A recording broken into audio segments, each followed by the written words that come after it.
ओ हम अपना ज्यादातर समय विचारों में बिता देते हैं। हम सोचते रहते हैं कि हमें करना क्या है, जैसे खाना बनाना, टीवी देखना, पढ़ाई करना, एक्सरसाइज करना। तो कई बार हम दूसरे ख्यालों में डूबे रहते हैं। ये बात शत प्रतिशत सत्य है। क्या आप अपना पूरा फोकस वर्तमान के कार्यों में देते हैं? हम में से कई लोग अतीत के बारे में सोचते रहते हैं या फिर भविष्य के बारे में सोचते रहते हैं कि हमें अतीत में ये करना था, हमें भविष्य में ये करना है।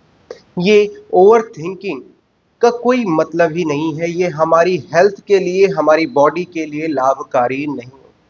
नमस्कार, मैं अभ्युदय मिश्रा आप सभी का अपने YouTube चैनल में पुनः एक बार स्वागत करता हूँ। आज इस वीडियो में मैं आपको बताऊंगा कि कैसे ओवर थिंकिंग से हम बच सकते हैं। तो सर्वप्रथम ओवर थिंकिंग को रोकने की एक बहुत ही शक्तिशाली और प्रभावशाली टेक्निक है कि हमें अपनी सेंसेस, इंद्रियों पर अपना ध्यान केंद्रित करना होगा।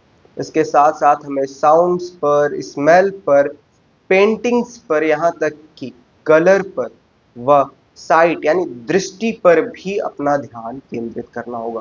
यदि हम ऐसा करते हैं तो हम ओवर थिंकिंग से छुटकारा पा सकते हैं और हम प्रेजेंट में तुरंत आ जाएंगे।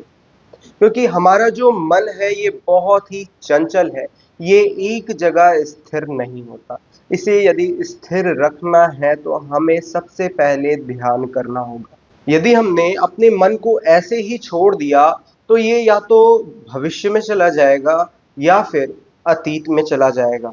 जब हमारा ब्रेन अतीत के बारे में सोचना प्रारंभ कर दे तो आप उसे समझाने का प्रयास करें कि आप जहां पर भी हों वहां के आस-पास की आवाजों को सुनने का प्रयास करें। जैसे आप किसी रूम में बैठे हुए हैं और आप अपने अतीत के बारे में या फिर भविष्य के बारे में सोचना प्रारंभ कर दें, तो उस समय अपने रूम में रखे हुए सामान पर, जैसे कि किसी पेंटिंग पर ध्यान लगाएं या फिर अपने वॉच की जो आवाज है उस पर ध्यान लगाना प्रारंभ कर दें।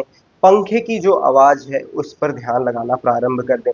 यदि आप किसी बाग में हैं, पार्क में हैं, तो वहां पर पेड़ों पर ध्यान लगाएं, पंछियों की आवाज पर ध्यान लगाएं। जब आप ऐसा करेंगे तो आपको खुद ही महसूस होगा कि आप वर्तमान में हैं। हमारे जो सेंसेस होते हैं ये वही अनुभव करते हैं जो वर्तमान में चल रहा है, परंतु ये स्थिति हमारे मन के साथ में नहीं होती। हमें अपने मन को समझाना पड़ता है। तो यदि आप इस टेक्निक को करते हैं तो इससे आप ओवर थिंकिंग से बच सकते हैं। दूसरा आता है कि अतीत के बारे में सोचना बंद कर दें। चाहे आपके साथ अतीत में बुरा हुआ है या फिर कोई अच्छा कार्य हुआ है, इन सब को सोचना बंद करके आप अपने वर्तमान को जिएं, वर्तमान के बारे में सोचें, वर्तमान के कार्यों को करें। आप फुल ऑफ पॉजिटिविटी से वर्तमान के कार्यों को सफल बनाने का प्रयास करें। इसके अलावा अंत में आता है ईश्वर प्रणिधान।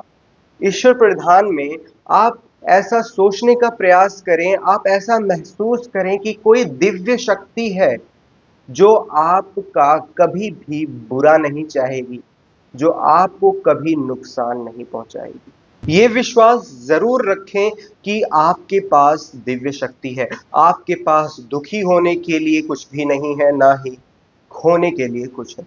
जब आप ऐसा सोचते हैं तो आप ओवर थिंकिंग से बच सकते हैं। ये विश्वास अवश्य रखें। यदि आपको जीवन में सफल होना है तो अपने विचारों को सही रखें। अपने प्रयासों को कभी भी विचलित ना होने दें। इसी भावना के साथ मिलते हैं अपने नेक्स्ट वीडियो में। तब तक के लिए बने रहिए। ओम धन्यवाद।